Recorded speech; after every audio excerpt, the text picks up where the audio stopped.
You Were Never Only a Body, Conversations with Claude, JR's Heart Code, a narrative on quantum consciousness, physical manifestation, and the unbounded spirit. Before we begin, a small disclaimer. Everything in this narrative falls into one of three categories.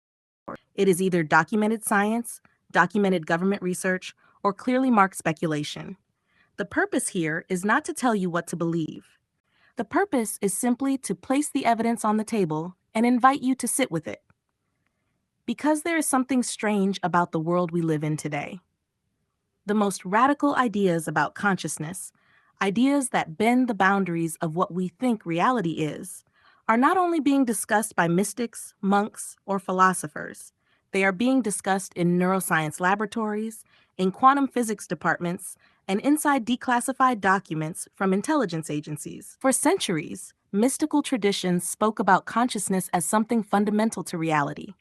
For centuries, scientists dismissed those ideas as superstition. But over the last 100 years, something unusual happened. Science began discovering things that sounded strangely familiar. The mystics got there first. The scientists eventually caught up. And somewhere between those two worlds stands the modern human being, a conscious observer trying to understand what reality actually is.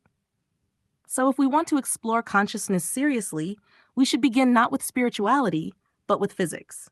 Because physics tells us something that most people hear but rarely absorb. You are not solid. This is not philosophy. This is physics. Every atom in your body is approximately 99.99999% empty space. The electrons that surround the nucleus of each atom are not tiny particles orbiting like planets around a sun. They are probability distributions, clouds of possibility that describe where the electron might appear if measured.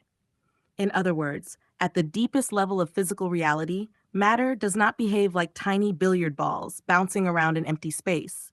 It behaves like waves of possibility. One of the most famous experiments in all of science demonstrates this behavior. It is known as the double-slit experiment. When scientists fire individual particles, electrons or photons, toward a barrier with two narrow openings, something remarkable happens. Instead of passing through one slit or the other like a classical particle would, the particle behaves like a wave. It spreads out and passes through both openings simultaneously, until it is observed. The moment scientists measure which slit the particle goes through, the wave collapses. The particle suddenly behaves like a localized object. The act of observation changes the outcome.